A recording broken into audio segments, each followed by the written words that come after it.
Você ouvirá agora uma mensagem da Palavra de Deus pelo pastor Cláudio Barroso. Abra o seu coração, Deus quer falar com você.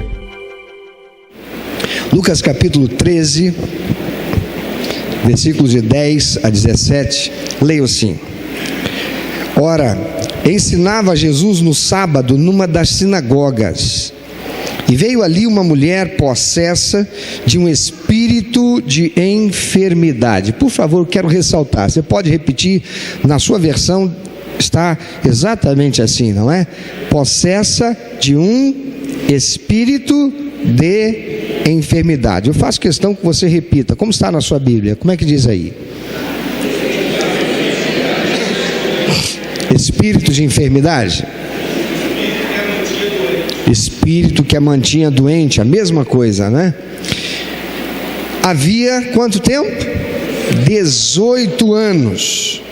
Andava ela encurvada, sem de modo algum poder endireitar-se. Vendo a Jesus, chamou-a e disse-lhe: Mulher, estás livre da tua enfermidade. E impondo-lhe as mãos, ela imediatamente se endireitou e dava glórias a Deus. O chefe da sinagoga, indignado de ver que Jesus curava no sábado, disse à multidão: 6 dias há em que se deve trabalhar. Vinde, pois, nesses dias para serdes curados, e não no sábado. Disse-lhe, porém, o Senhor: Hipócritas, cada um de vós não desprende da manjedoura no sábado o seu boi ou o seu jumento para levá-lo a beber? Por que motivo não se devia livrar deste cativeiro em dia de sábado esta filha de Abraão, a quem Satanás trazia presa há 18 anos? Tendo ele dito estas palavras, todos os seus adversários se envergonharam. Entretanto, o povo se alegrava por todos os gloriosos feitos que Jesus realizava. Amados, quando Jesus veio a esse mundo, a religião judaica, que foi iniciada por Deus através de Moisés, estava cheia de leis que não foram as leis que Deus dera ao povo a partir de Moisés. Por séculos, os líderes judeus adicionaram muitas leis à lei que Deus dera ao povo judeu através de Moisés. Por exemplo, a lei de Deus da guarda do sábado para o descanso. Abra sua Bíblia em Êxodo, capítulo 20. Acompanhe comigo o que diz a palavra de Deus. É Deus falando ao povo, usando Moisés para isso.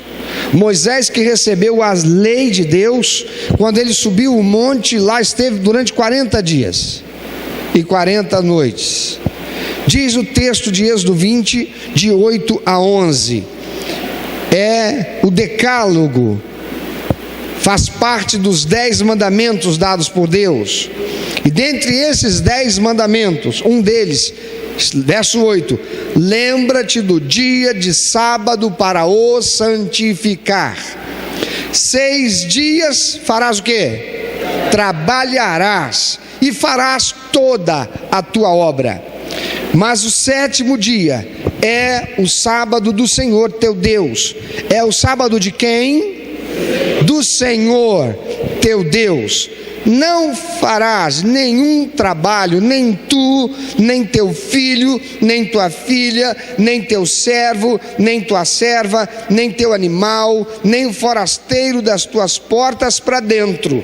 Porque em 6 dias fez o Senhor os céus e a terra e o mar, e tudo que neles há, e ao 7º dia descansou. Por isso o Senhor abençoou o dia de sábado e o santificou. Amados, há em nosso tempo uma desconstrução de valores. Na realidade, há uma superposição de valores e há também uma subtração de valores, e estas coisas todas vêm tão somente para fazer uma coisa: arrebentar, acabar, destruir os valores estabelecidos por Deus, para que o homem por eles viva, e em vivendo por eles dê prazer ao coração de Deus.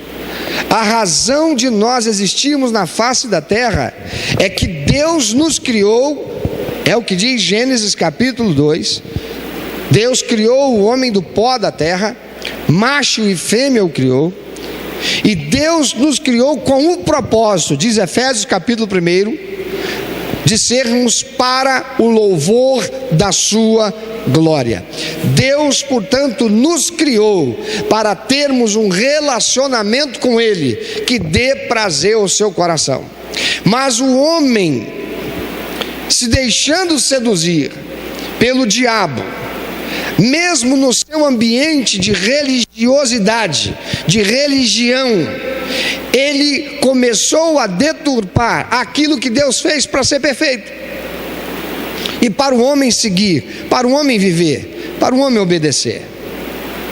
Por isso Jesus Cristo, quando ele é chamado a responder qual dentre todas as leis na Bíblia era mais importante, ele disse: amarás o Senhor teu Deus de todo o coração, de toda a tua alma, de todo o entendimento. Ele está citando um dos 10 mandamentos, mas ele acrescenta: e ao próximo como a ti mesmo.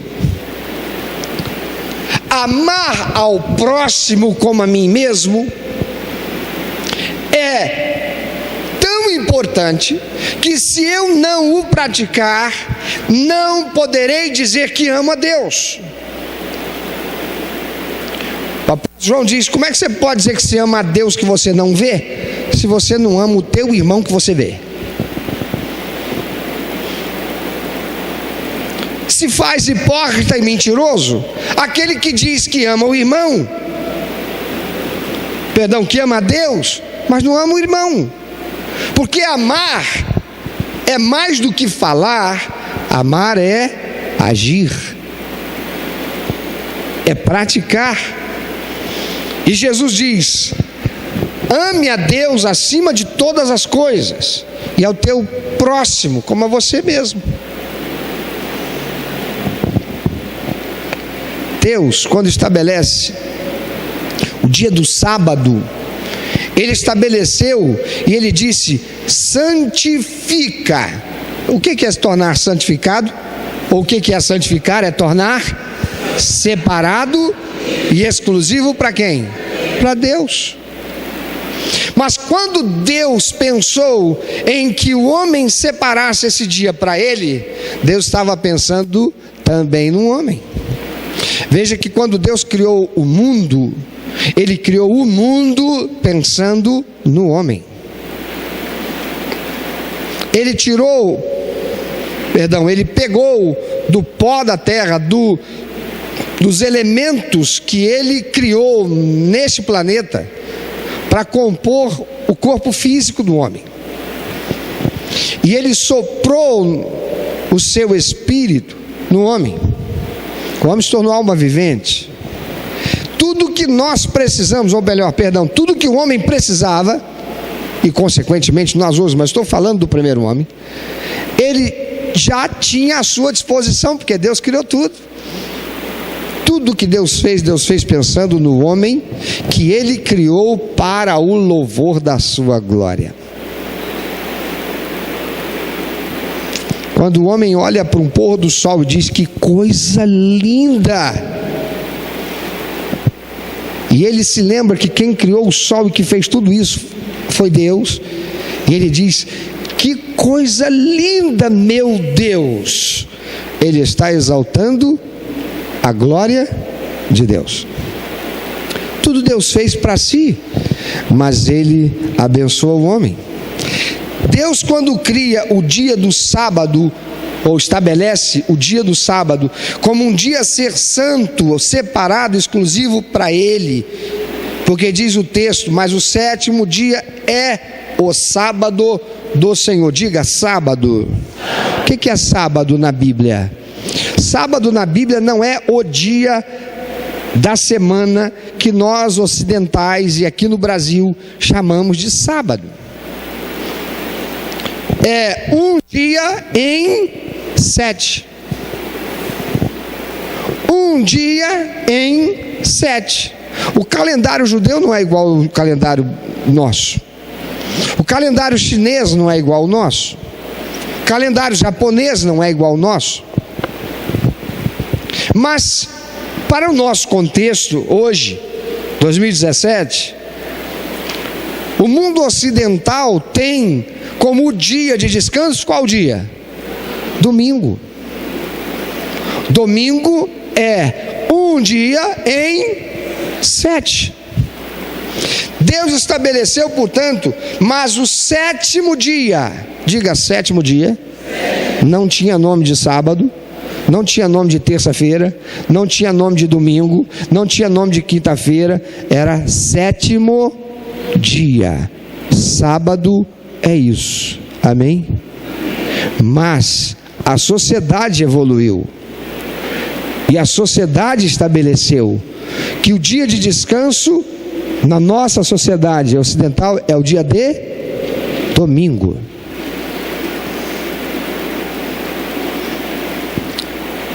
Acontece que quando Deus diz não farás nenhum trabalho, Deus está ensinando, determinando, ordenando que o homem não fizesse nenhuma atividade no dia santificado do Senhor com o objetivo de ganhar dinheiro, com o objetivo de amealhar recursos materiais, pensando na provisão da sua vida, pensando no bem-estar material, pensando em melhorar a sua qualidade de vida futura. Deus estava com isso dizendo que ninguém exerça atividade laboral no dia santificado com o objetivo de ficar mais rico, de ganhar dinheiro. Porque é claro que Deus não estava dizendo que não poderia se fazer qualquer outra coisa, porque senão no dia de sábado ou sétimo dia o homem não podia nem levantar da cama. Ok? Mas com o passar dos séculos, os líderes religiosos começaram a estabelecer outra doutrina mais rígida em cima daquilo que Deus fez para ser. Então havia alguns mestres da lei que chegaram a estabelecer determinada distância que o homem não poderia, ou a pessoa não poderia se afastar da porta da sua casa. Então, se o camarada acordasse, levantasse e saísse à porta da sua casa e andasse 10 passos para uma direção, no 11º ele já estava trabalhando, ele já estava desobedecendo a lei, e isso já seria motivo para ele ser inclusive apedrejado, porque estava desonrando a Deus. Você pode imaginar um negócio desse?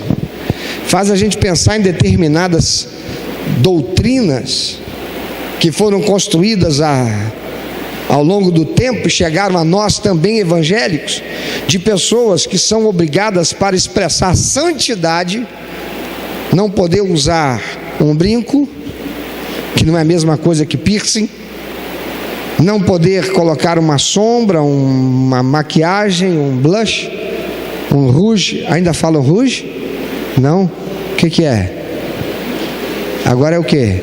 Vocês nem sabem. Vão lá, ô Meire, você que é do tempo do rouge. É, Meire, aquela... Ô Meire, se entrega. O que é? É blush? É blush. É blush. Chique, né? Se bem que naquela época era Ruge também era, né? Não pode ir à praia. Se for à praia para entrar dentro d'água, tem que ir com roupão. São exigências de natureza religiosa que foram estabelecidas para preservar santidade ou para transmitir santidade. Foram além daquilo que Deus estabeleceu na lei. E quando Jesus chega entre nós, a coisa está muito feia.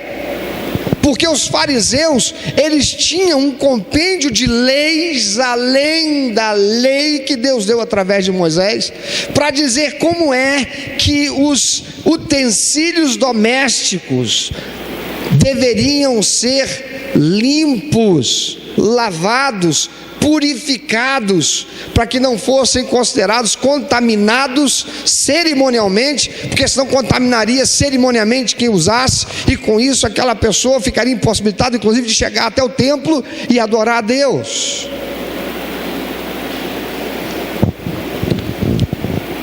Jesus entra numa sinagoga.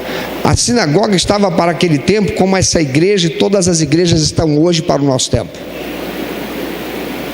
As sinagogas eram lugar de reunião da eclesia, aqueles que eram chamados para aprender a palavra de Deus, aqueles que se congregavam para celebrar e cultuar a Deus.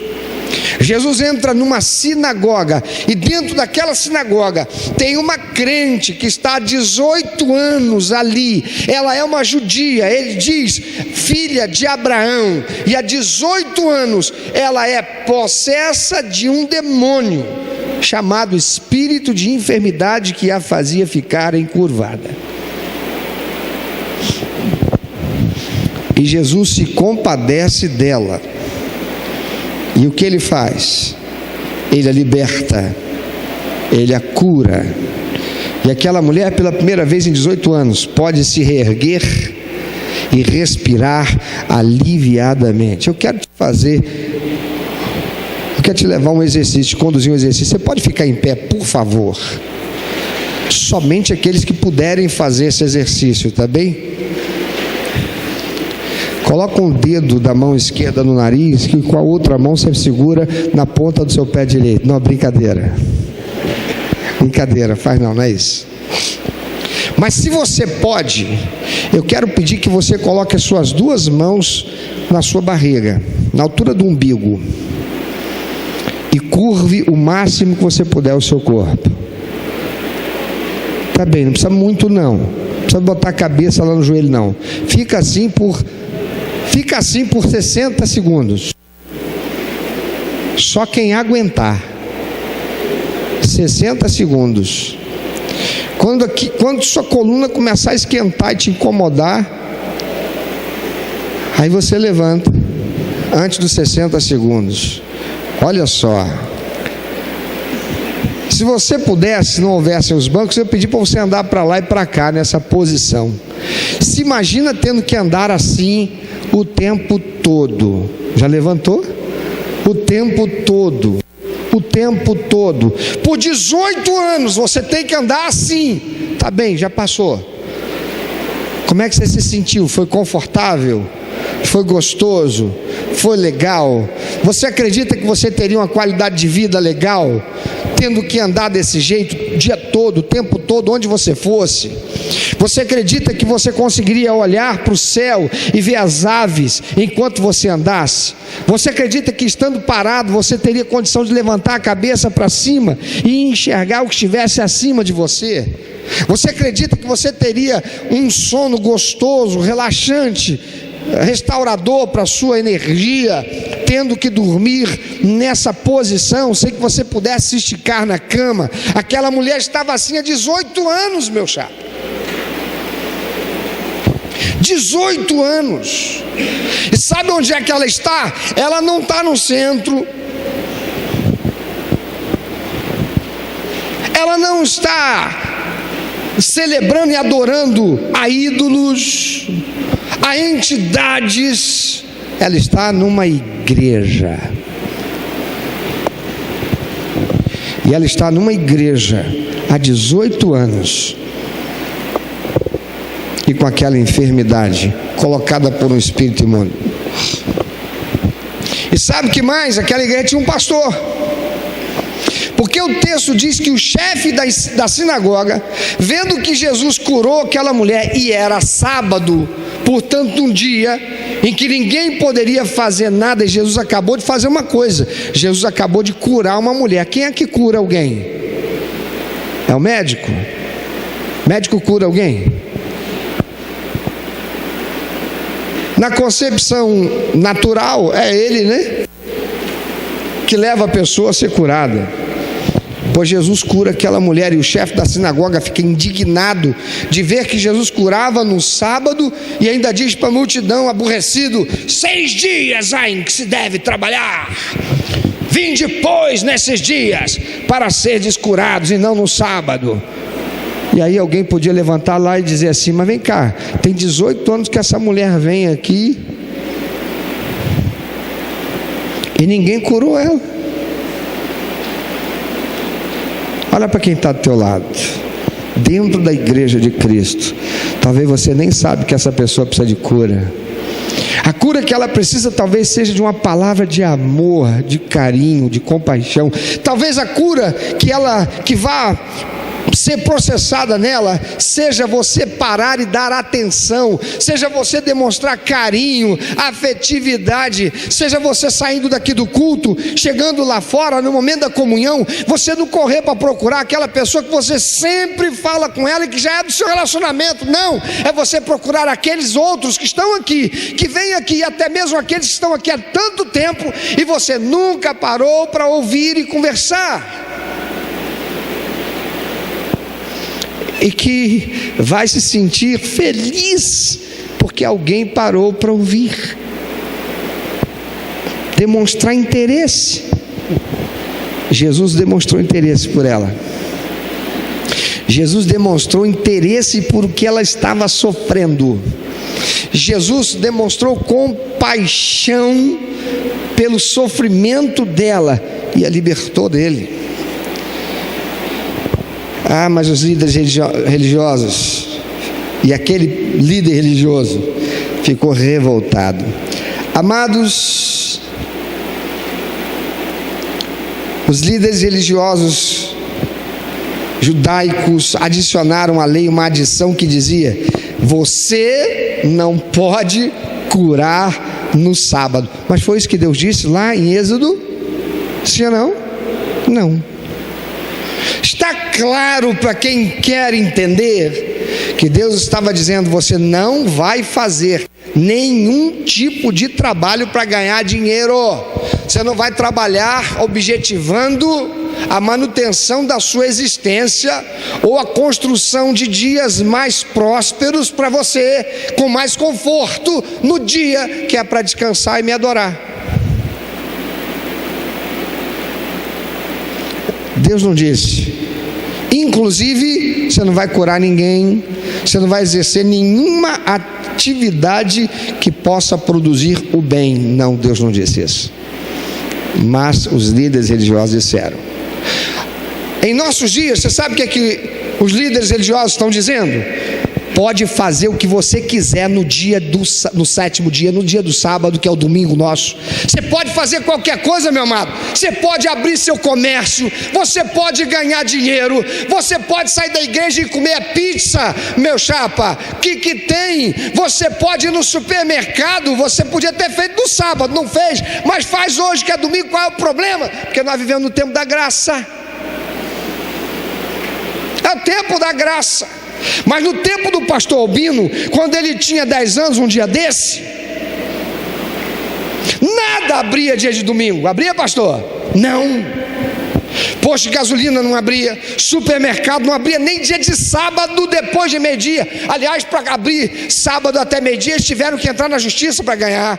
Depois entrar na justiça para ganhar o direito de abrir até a tardinha, no final do dia, no chamado expediente comercial. Depois entrar na justiça para ganhar o direito de abrir no domingo até meio-dia. E hoje, o mercado funciona 24 horas.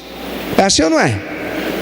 Os líderes religiosos dizem hoje, inclusive muitos da nossa denominação, por quê? Porque foi deteriorado, deturpado, destruído o valor da palavra de Deus que diz: no dia 1 em 7, vocês não devem trabalhar para nada, objetivando ganhar dinheiro, amealhar riqueza, se proverem de recursos. Esse é um dia para vocês descansarem e me adorarem, com celebração, com reunião, com eclesia.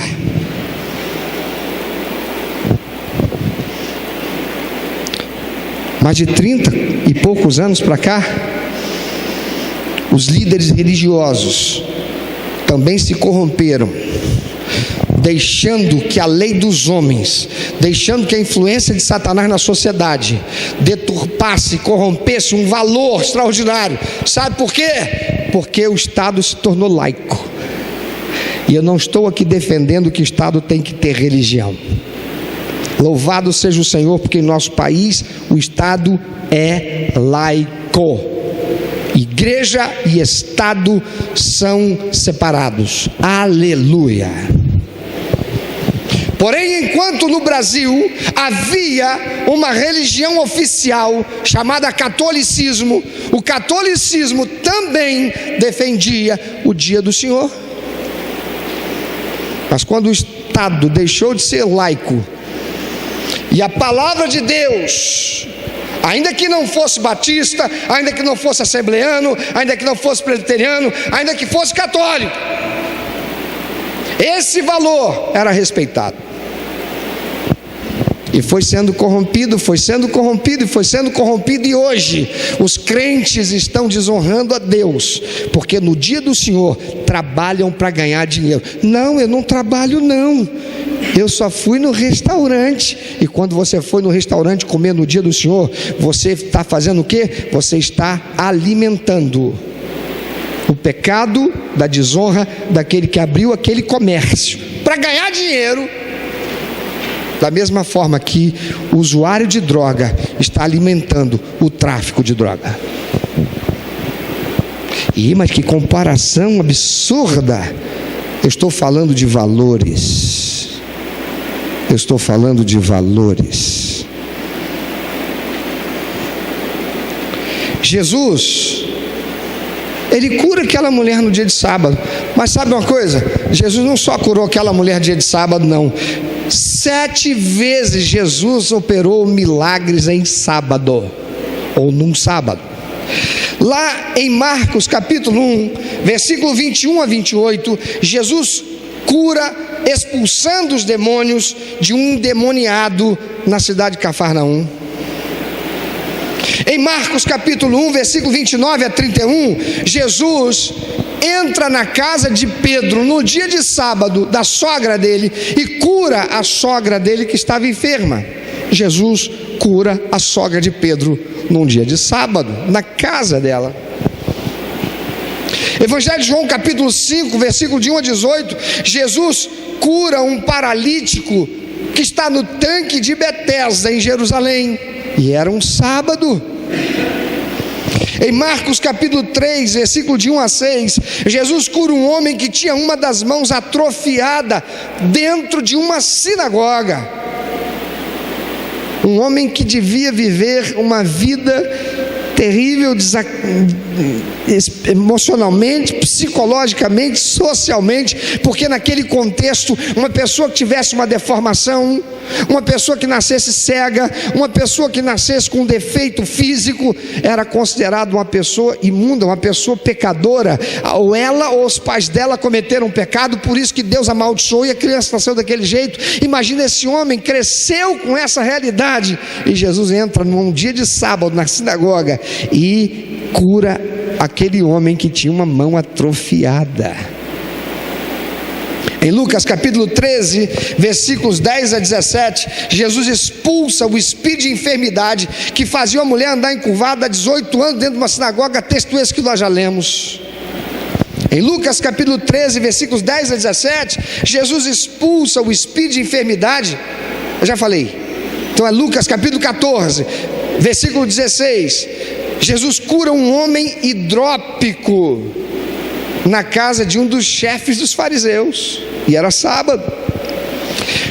Evangelho de João capítulo 9, versículos 1 a 6, e no versículo 14 a gente encontra dizendo: e era sábado quando Jesus cura um cego de nascença. Amados, ao realizar esses milagres no sábado, Jesus estava desafiando aqueles líderes religiosos a olharem além das suas regras que eles mesmos criaram, adicionando à lei que Deus estabeleceu através de Moisés. Jesus estava desafiando eles a olharem para o propósito dessas leis que eles adicionaram. O propósito que eles deveriam ter era de honrar a Deus, socorrendo aqueles que necessitavam.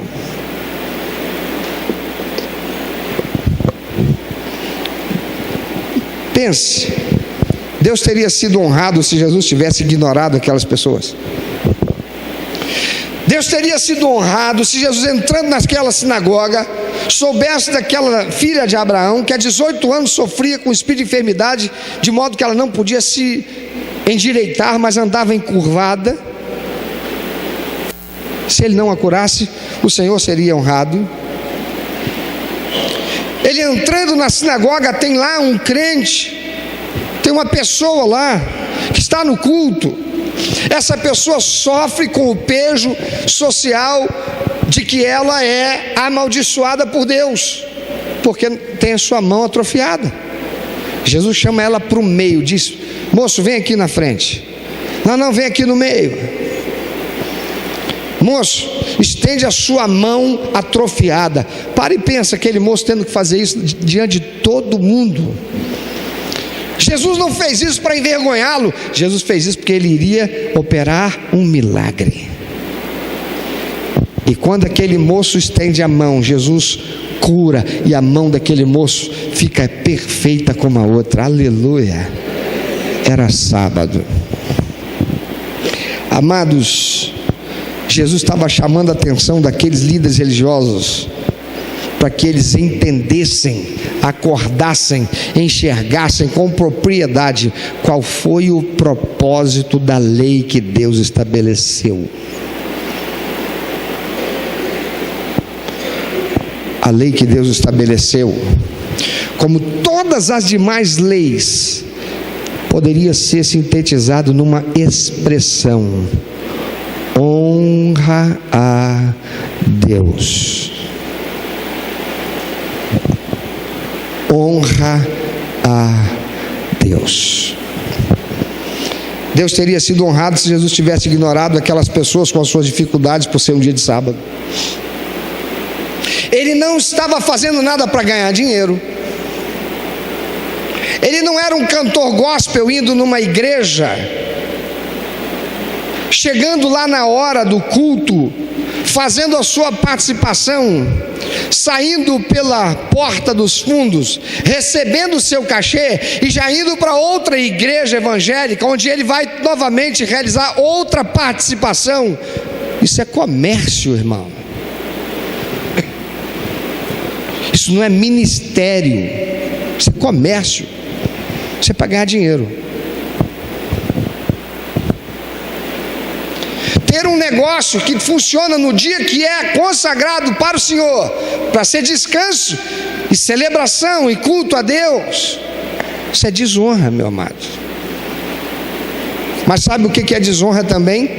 É desonra você ter um carro, seu irmão não tem transporte público, não tem transporte particular, depende de transporte público, está desempregado, e você não traz a sua família e volta para pegá-lo, ou não desvia e entra no bairro dele ou dela e oferece carona para trazer a igreja.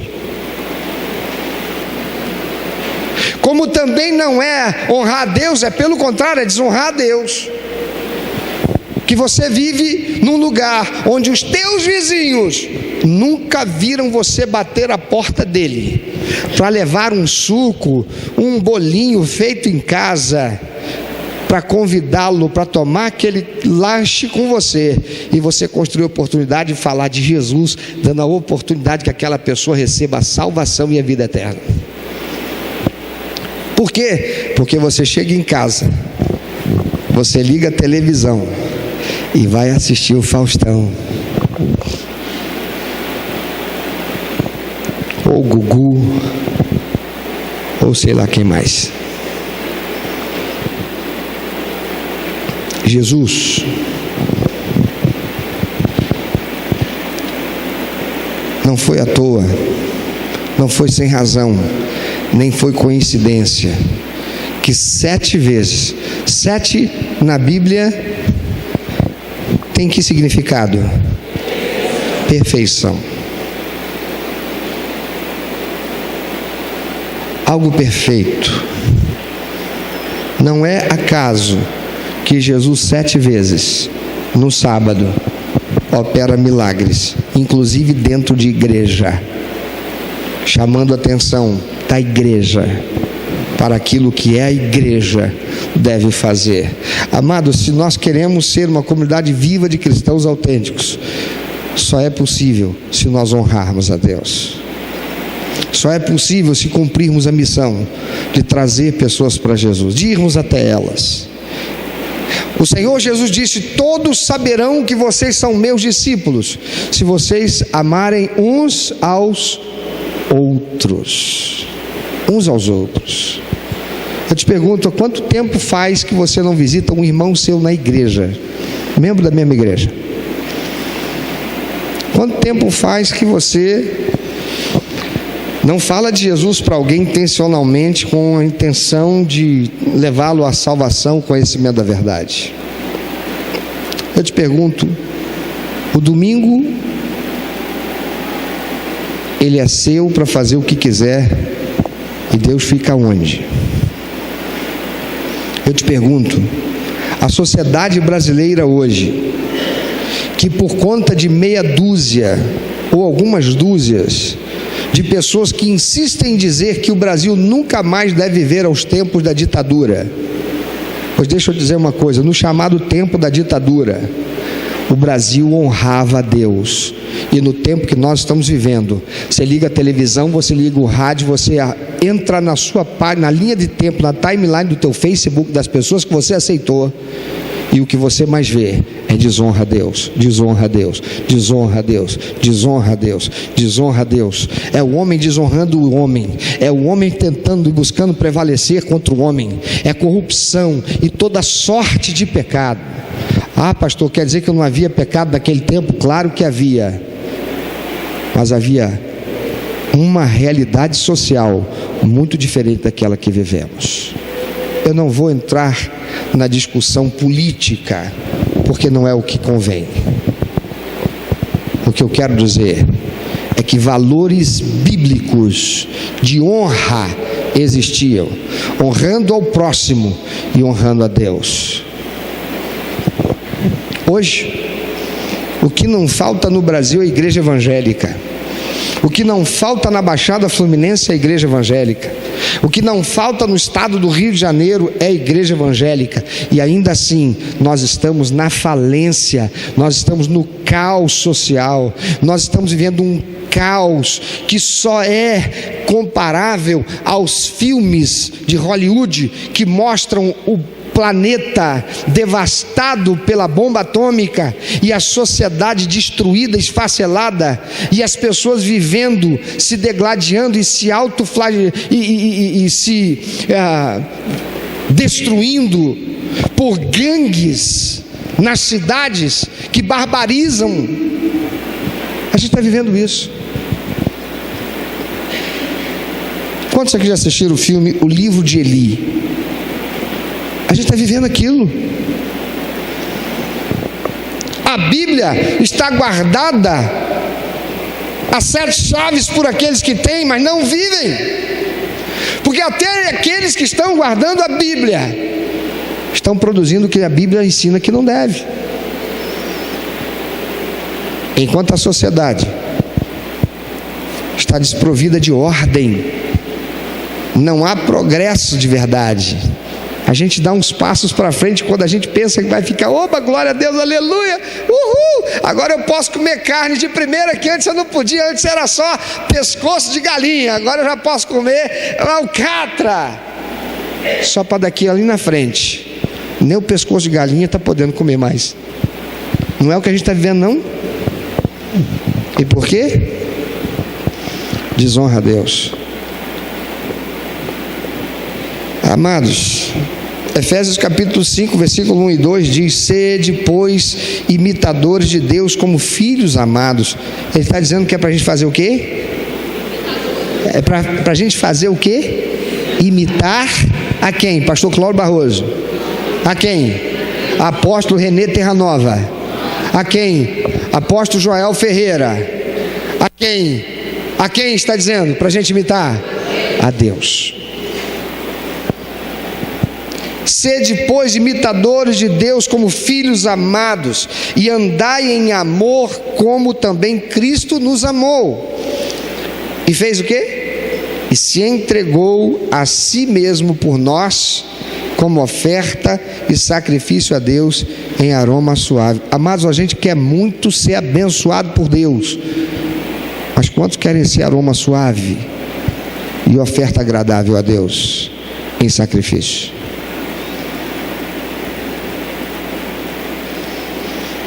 E o que o Senhor pensa de nós, se no nosso dia de descanso ignoramos aqueles que estão perdidos, sem salvação, aqueles que estão carecendo de alimento, de vestuário, aqueles que estão perdidos, sem Jesus?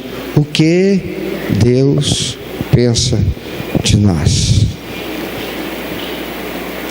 Nós queremos dias melhores nessa terra, mas os dias melhores virão se nós não esquecermos nenhum dia que a razão de existirmos é dar prazer ao coração de Deus. Se nós não voltarmos ao princípio de tudo, se nós não voltarmos à essência da palavra de Deus, se nós não nos inserirmos no propósito de Deus, razão para o qual Ele nos fez, ou para a qual Ele nos fez, viver por honra, amando uns aos outros e a Deus acima de todas as coisas, então, amados, nós continuaremos a viver dias piores. Pastor, mas não é isso que a palavra de Deus diz? Não foi profetizado até pelo Senhor Jesus? Que daqui para frente as coisas vão piorar, mas Ele não disse onde vai piorar, disse? Ele disse que vai piorar em Belford Roxo? Não.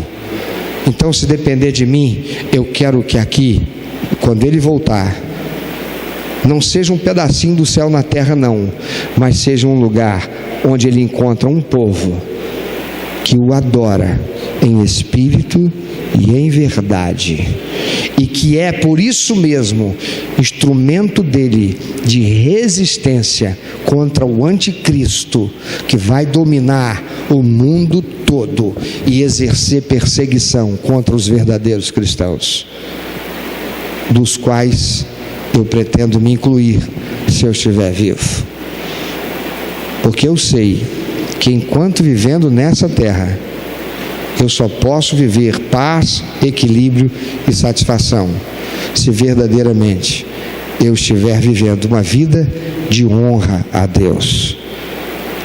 Esse irmão senta do seu lado, você sabe o nome dele?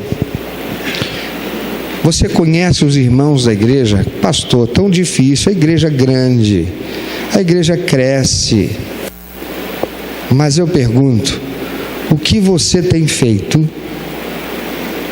para, assim como Jesus, expressar amor, compaixão, misericórdia e ser instrumento de Deus e instrumento de honra para abençoar a vida de alguém que precisa E esse alguém que precisa, necessariamente não está na Índia, não está no Paquistão, não está na China, não está na Rússia, não está no Egito, não está na Síria. Esse alguém pode estar do seu lado e você nem sabe, porque assim como os fariseus, não estamos enxergando com os olhos que deveríamos. Pensa sobre isso. O que você faz no dia do Senhor? O que você faz que honra a Deus? Porque aquele pastor, aquele chefe da sinagoga, e aqueles crentes que estavam lá na sinagoga, os crentes olhavam para aquela mulher e diziam: essa mulher aí vive em pecado, porque há 18 anos ela não é curada. Olhavam para aquele homem que tinha a mão atrofiada e dizia: nasceu debaixo de maldição, porque os pais dele certamente pecaram e por isso seu filho foi amaldiçoado. Pessoas que viviam dentro da igreja e não se sentiam pessoas que pertenciam à igreja. Pessoas que viviam dentro da igreja e não eram olhadas com amor pela igreja. Não eram olhadas com amor nem pelo pastor da igreja. Pessoas que viviam dentro da igreja, mas eram anônimas, desconhecidas de todos, ou da maioria. Eu quero dizer para você que está nos ouvindo, talvez você, por causa de ter vivido isso, pela cor da pele, pelo tipo do cabelo, por não ter o corpo no shape que a televisão mostra ser o belo, por ter uma realidade social menos favorecida, você se sentiu tão sozinho dentro da igreja que você resolveu sair dela. Eu quero dizer para você que não são todas as igrejas que são assim. Quer dizer para você que Deus tem uma igreja que vai amar você do jeito que você é, que vai ser bênção na sua vida, porque você também precisa contribuir para a sua própria libertação. Porque se você se acomoda à rejeição, à sua própria rejeição, então a libertação nunca poderá chegar a você. Porque se aquela mulher que tinha espírito de enfermidade há 18 anos não tivesse ido para a igreja naquele dia, ela não teria sido curada. Pensa nisso. Se aquele homem que tinha a mão atrofiada e que se sentia envergonhado, naquele dia ele tivesse decidido: eu não volto mais à igreja, eu não vou mais me sentir envergonhado, eu não vou mais me sentir julgado, eu não vou mais me sentir constrangido por causa da condição que eu possuo, da condição que eu vivo, e ele tivesse ficado em casa ou não tivesse ido para a igreja, indo para qualquer outro lugar, ele não teria sido curado. Então ouça, quando for domingo que vem, sai de casa. Se esta igreja aqui é tão longe que você não possa vir aqui, ore e diga assim: Deus, em nome do Senhor Jesus, eu hoje vou sair de casa para ir de encontro ao Senhor, numa igreja para cultuar o Senhor, eu vou para adorar o Senhor, eu vou para celebrar o Senhor, porque eu creio que o Senhor existe. Eu creio que tudo que existe foi criado pelo Senhor. Então, Deus, eu quero te suplicar, em nome de Jesus, Senhor, me orienta em qual igreja ir, e saia da tua casa E aonde você sentir uma impressão forte, vá àquela igreja. Necessariamente não aquela igreja que só fala de cura, de libertação. Não, a igreja que o Senhor quer que você vá. Uma igreja que prega a palavra de Deus não para ganhar dinheiro. Uma igreja que prega a palavra de Deus para salvação de almas. E ali você entra. E quando você entrar, senta. E ainda que ninguém fale contigo, fala você com Deus, diga: Senhor, eu estou aqui. Meu amado, se Deus tem falado ao seu coração, se você foi constrangido pelo Espírito Santo e quer compartilhar isso conosco, quero que nós estejamos orando por você. Se você quer nos informar que você recebeu Jesus como teu único, eterno e suficiente Salvador, se você quer saber um pouco mais a respeito do que fazer para dar prazer ao coração de Deus e viver a vida que o Senhor tem reservado para você, vida de paz, de equilíbrio, de satisfação, entre em contato conosco.